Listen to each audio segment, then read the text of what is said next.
Olá, sejam muito bem-vindos a mais esse estudo do livro O Evangelho segundo o Espiritismo, do Centro Espírita Allan Kardec de Campinas. Nós vamos nos preparar aí para o nosso encontro e para isso eu os convido a elevar o pensamento a Deus, o nosso Pai, a Jesus, o nosso Mestre, para juntos nos conectarmos numa prece. Então, vamos dizer assim: Pai de infinita bondade, nós queremos muito te agradecer por esse momento de convívio, por esse momento de aprendizado e te pedir que abençoe o nosso encontro e que cada um de nós possa se sentir fortalecido. Que nós sejamos intuídos nos nossos estudos, nas nossas reflexões, e que esses conhecimentos nos fortaleçam o espírito, de maneira a sempre confiarmos na sua proteção e assim enfrentarmos com coragem os desafios da nossa existência. Bem, hoje nós vamos refletir um pouquinho sobre o capítulo 19 do Evangelho segundo o Espiritismo. E esse capítulo, ele traz o título A Fé que Transporta Montanhas. Só que antes de nós entrarmos aí no tema, é importante nós lembrarmos que quando nós estudamos o Evangelho, nós vemos que Jesus, quando ele veio aqui para o nosso mundo, ele veio para trazer para a humanidade a mensagem de verdade, a sua mensagem de amor. E que Jesus, ele era uma pessoa muito simples, ele era uma pessoa muito humilde, porém com um profundo conhecimento das coisas espirituais. Jesus conhecia muito bem o funcionamento das leis criadas por Deus, né? E procurava sempre agir respeitando essas leis, a vontade de Deus. Então Jesus, quando esteve aqui conosco, ele realizou muitas coisas extraordinárias. E ele realizou essas coisas extraordinárias em função da sua evolução espiritual, em função do conhecimento dessas leis de Deus. Mas ele afirmou também: aquele que crê em mim fará também as coisas que eu faço, e outras coisas maiores farão, porque eu vou para junto do Pai. Então, quando Jesus ele esteve aqui na Terra, aí nas suas explanações, ele procurava despertar as pessoas para a realidade espiritual. Então, nas suas explanações, ele falava sobre a imortalidade do espírito, ele falava sobre a vida espiritual, como era, né, estar de retorno, de volta a esse mundo espiritual. Ele falava também muito sobre a importância da gente viver bem aqui, de fazer o bem aqui, para que a gente estivesse numa melhor condição, né, situação, quando estivermos na vida espiritual. Mas ele também reforçou muito sobre a questão da fé. Ele dizia que a fé, ela é um elemento fundamental para qualquer realização espiritual. Aliás, a importância da fé ficou evidente em muitas curas efetuadas por Jesus. Tanto que em vários momentos, após realizá-las, ele afirmava: a tua fé te salvou. Então, quando ele falava isso, ele estava dizendo assim: olha, tudo bem, eu estou doando os recursos, mas era a pessoa que assimilava esses recursos de acordo com a fé, né, que ela tinha. E é por isso que Allan Kardec, que é o organizador dos ensinos trazidos pelos Espíritos, vai nos esclarecer sobre a fé, nesse capítulo que ele deu o título de A Fé que Transporta Montanhas. E ele começa esse capítulo trazendo uma passagem que consta no Evangelho de Mateus, lá no capítulo 17. Ele pega os itens de 14 a 19. Mateus, ele diz que certa vez Jesus, ele estava ali com os discípulos e chega até Jesus um homem. E esse homem, ele se coloca de joelhos e diz para Jesus assim: Senhor, tem compaixão de meu filho, que é lunático.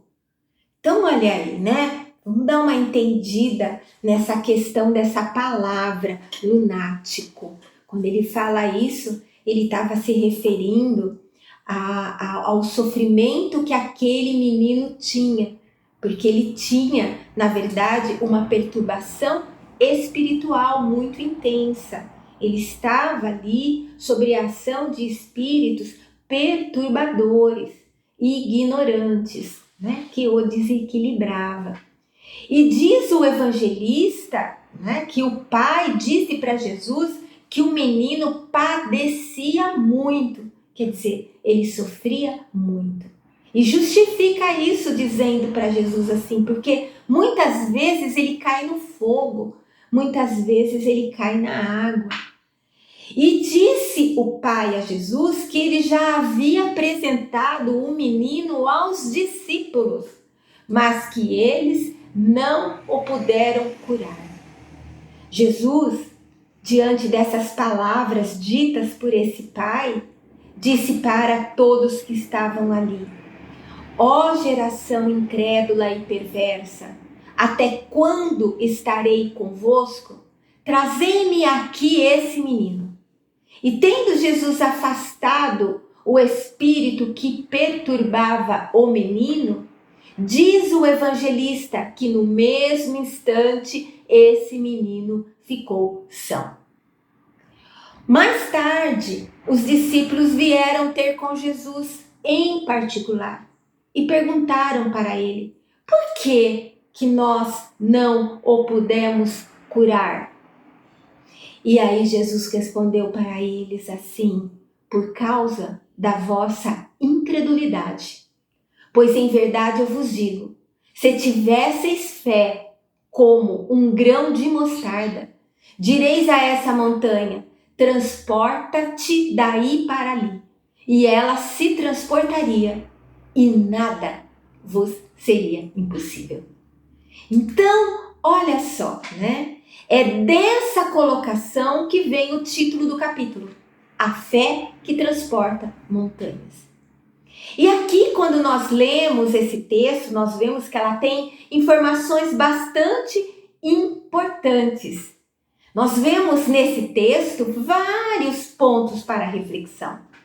Então, olha, primeiro nós vemos esse pai desesperado, procurando ajuda para o filho, né, que ele ama, que tem problemas físicos, provavelmente, mas tem uma perturbação espiritual muito intensa, que ele não desanima diante de um obstáculo, que foi a impossibilidade dos discípulos não conseguirem curar o menino.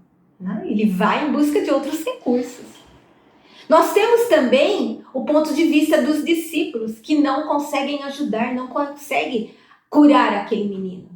Mas eles também não desanimam. Eles vão em busca de informação. A vontade, né, demonstra ali a vontade que eles têm de entender, de aprender com Jesus. Então, com humildade, eles vão até Jesus para entender e aprender. E fazer melhor num segundo momento. E nós temos Jesus explicando aos discípulos o motivo deles não conseguirem realizar aquela cura. Porque eles tinham fé, mas não uma fé robusta. Eles tinham uma fé pequena, que impossibilitava uma ação mais efetiva. E é com esse relato aí do Evangelho que Allan Kardec começa explicando para a gente assim: olha, que é verdade que a confiança que nós temos nas nossas forças faz com que a gente seja capaz de executar coisas materiais que nós não conseguiríamos se nós duvidássemos de nós mesmos. Mas nesse texto em especial, diz Allan Kardec, Jesus ele está ensinando o sentido moral dessas palavras. Então, essas montanhas aqui que a fé desloca não são as montanhas materiais, né? Não. Na verdade, essas montanhas, elas simbolizam as dificuldades, as resistências que nós encontramos nos nossos caminhos, a má vontade, enfim, os obstáculos que nós nos deparamos em várias situações da nossa vida. Essas montanhas, elas também simbolizam os preconceitos, simbolizam o interesse material, o egoísmo, a cegueira do fanatismo, as paixões orgulhosas.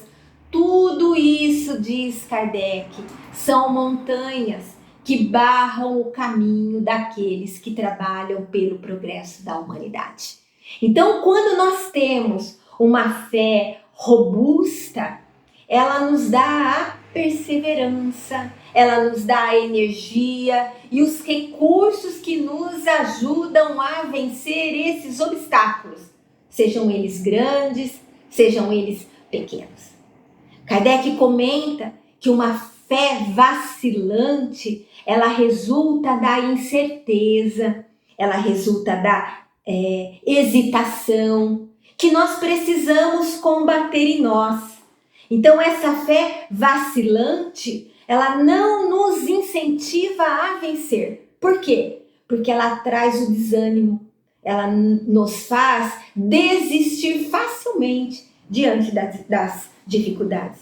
Por isso que Allan Kardec comenta que nós podemos entender fé como sendo a confiança que se tem na realização de uma coisa, a certeza de atingir um determinado fim.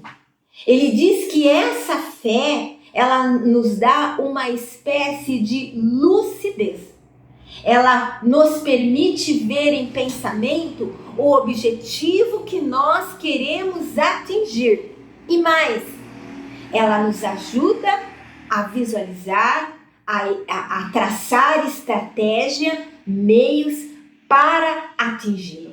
De maneira que aquele que possui fé, ele caminha com absoluta confiança, fazendo com que ele execute grandes coisas. Então, olha só como é importante nós desenvolvermos uma fé em nós. Allan Kardec diz que uma fé sincera, uma fé verdadeira, ela é sempre calma. Ela tem paciência, ela sabe esperar o momento adequado. Por quê? Porque ela se apoia na inteligência, ela se apoia na compreensão das leis de Deus, leis que regem o universo. Ela é diferente da fé vacilante, que é fraca, ela julga conseguir tudo de imediato, com violência, com força. A fé sincera e verdadeira não. Ela tem calma, ela tem paciência na luta, ela demonstra que a pessoa é forte, que ela é confiante. A fé vacilante, por usar de violência, né, ela denota, na verdade, que a pessoa ela traz ali uma fraqueza, porque ela acaba duvidando dela mesma. Então, uma característica das pessoas de fé, diz Kardec, é que elas se apoiam mais na confiança em Deus, de que Ele tudo provê, de que Ele tudo prevê, né? Então Ele está cuidando de tudo, não tem nada abandonado, do que só nela, né? Por saber que as pessoas, que nós, na verdade, somos simples instrumentos da vontade divina, né? Nada nós conseguimos fazer sem essa proteção, esse amparo do Pai maior, que é Deus. Então é por essa razão, por essa confiança, por essa conexão com Deus, com o plano maior, que as pessoas de fé acabam atraindo o auxílio dos bons espíritos, que são, na verdade, os auxiliares de Deus, os ministros de Deus aqui, né, que ele coloca para ajudar aí a humanidade aqui no nosso mundo. Então isso significa que quando nós perguntamos a uma pessoa assim, o que é fé para você? E a pessoa responde assim, fé é acreditar. A gente fala, não é verdade, não é bem assim, né? Os amigos espirituais estão dizendo pra gente que fé é uma palavra que está relacionada à confiança. Então, ter fé é confiar. Mas confiar no quê? Confiar nas coisas espirituais. Ter a convicção de que, não obstante essas coisas espirituais escapem os nossos sentidos comuns, porque não vemos, porque não ouvimos, porque não pegamos, por serem invisíveis e impalpáveis, elas existem, elas são reais e elas funcionam. Então, do mesmo modo, quando nós confiamos em alguém, e essa confiança ela não nasce do nada, ela não nasce da noite para o dia. Aquela pessoa, ela conquista a nossa confiança porque demonstrou ser uma pessoa de respeito, tanto nas intenções como no comportamento, né? A confiança, ela vem da retidão, ela vem da honestidade moral, da sinceridade de alguém. É algo construído ao longo do tempo. Assim também se desenvolve a fé, né? A nossa fé em relação a Deus, em relação à confiança nesses recursos espirituais. Na doutrina espírita, os espíritos nos ensinam que o poder da fé ele se demonstra de um modo mais direto e especial na ação fluídica. Como assim? Né? Como assim na ação fluídica? Nos recursos espirituais que possibilitam ajudar, que possibilitam minimizar ou mesmo eliminar os males físicos e espirituais. É isso que nós vemos, por exemplo, no passe, numa oração que nós fazemos, né, a Deus, intercedendo por alguém ou por nós mesmos, numa vibração que nós fazemos, rogando, né, esse amparo para aqueles que passam por tantas provações, né, e necessidades aqui no nosso mundo. Então, por exemplo, né, o passe ele é uma doação de recursos espirituais, tanto do passista como dos amigos espirituais, né, para aqueles que buscam. Esses recursos, eles são doados intencionalmente de uma pessoa para outra. Então, quando o passista, ou aquele que faz uma oração, ou aquele que faz uma vibração, ele doa, né, esses fluidos, confiando que esses recursos vão poder ajudar, né, aquelas pessoas. E aquele que está recebendo esses recursos confia que esses recursos poderão ser assimilados, né? E que é possível beneficiar, reequilibrando, né? Ou nos reequilibrando fisicamente, mentalmente, espiritualmente. Isso tem uma ação em nós, né? Nessa nossa estrutura física e espiritual.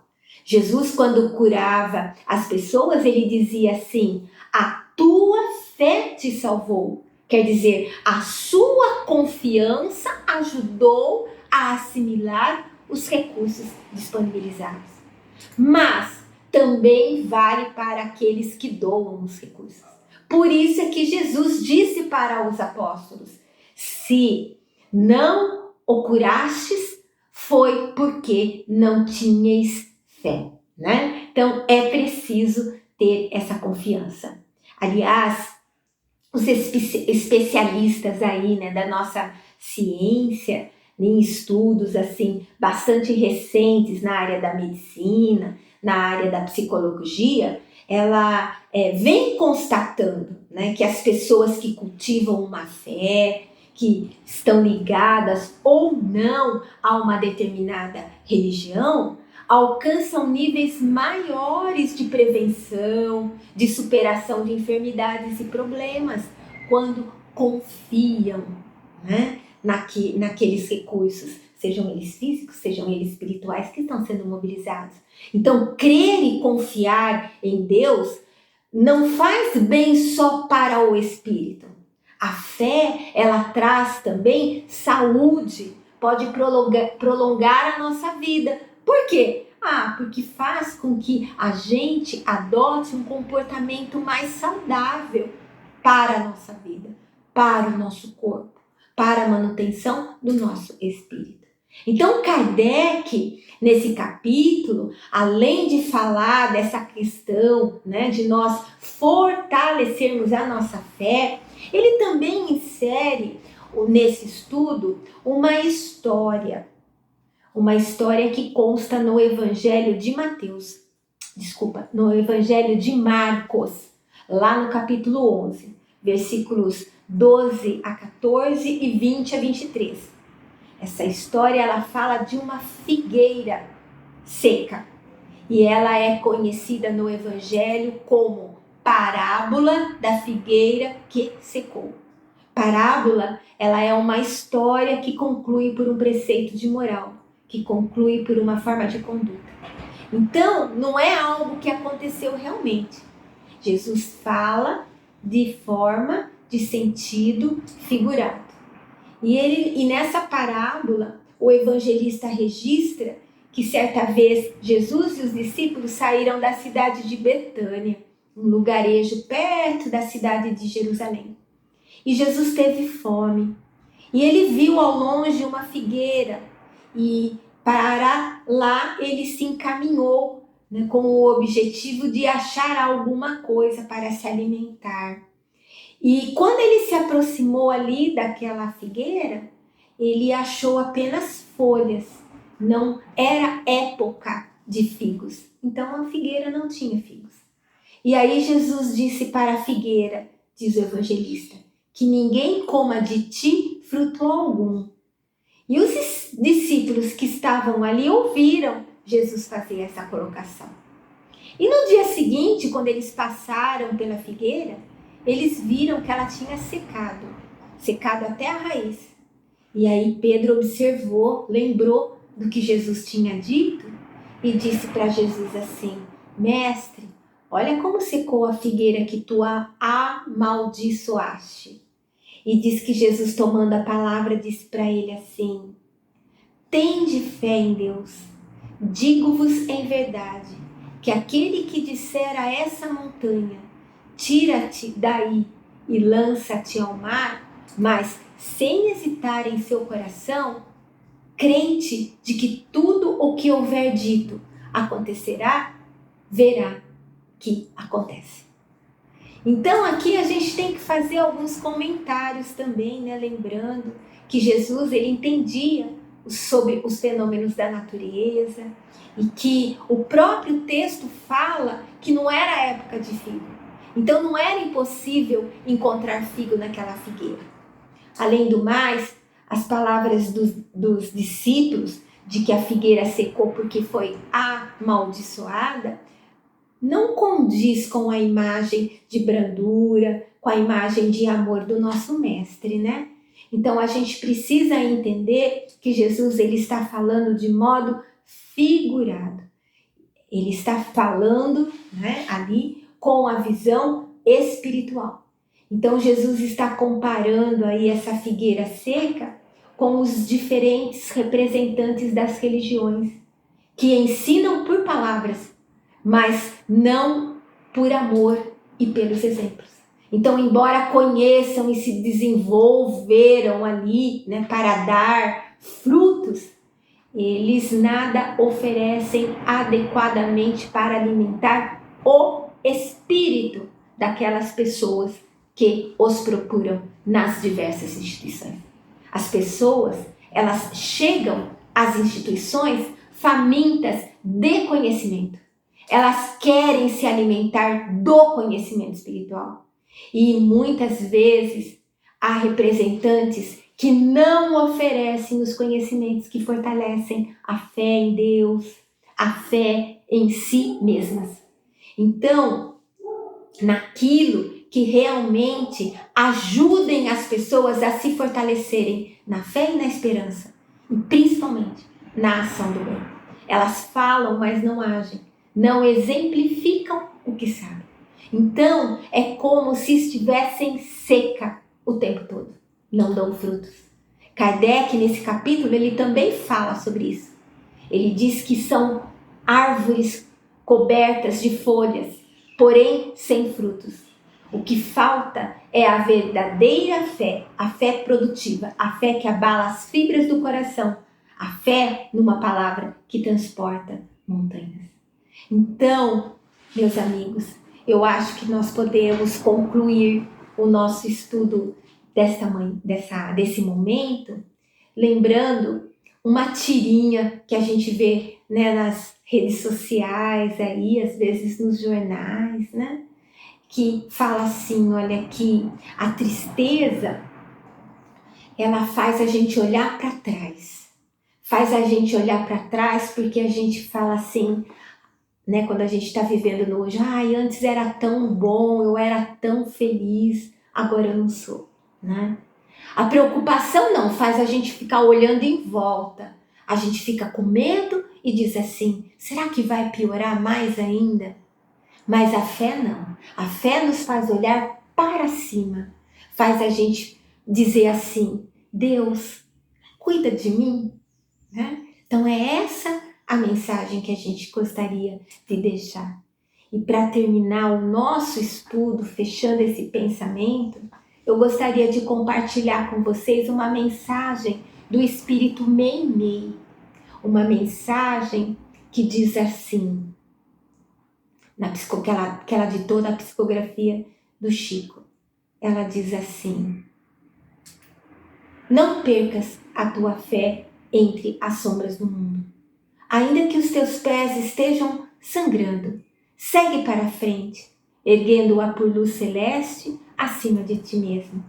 Crê e trabalha, esforça-te no bem, espera com paciência, porque tudo passa e tudo se renova na terra, mas o que vem do céu permanecerá. E de todos os infelizes, os mais desditosos são os que perderam a confiança em Deus e em si mesmo, porque o maior infortúnio é sofrer a privação da fé e prosseguir vivendo. Eleva, pois, o teu olhar e caminha, luta e serve, aprende e adianta-te. Brilha a alvorada além da noite. Hoje é possível que a tempestade te amarfanhe o coração e te atormente o ideal, aguilhoando-te com a aflição ou ameaçando-te com a morte. Mas não te esqueças, porém, de que amanhã será um novo dia. Então, meus amigos, é com essa reflexão que nós gostaríamos agora de convidar todos vocês para a nossa vibração. Lembrando, né, que Deus, Ele sempre nos ampara nos nossos propósitos de servir. Então, vamos pedir, né, em nome de Deus, para que, com o auxílio dos bons espíritos, nós possamos ajudar aqueles que estão mais necessitados que nós. Então vamos pedir assim, olha, Pai, há quem está muito infeliz, mas dentro da sua misericórdia, há muitos meios de socorro, muitos recursos para animar as criaturas. Então, vibremos por aqueles que estão sofrendo, que está, né, infeliz.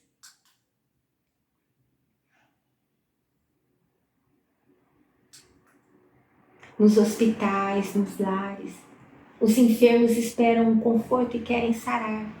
Senhor, que as nossas vibrações cheguem até eles, levem o alívio para os seus males.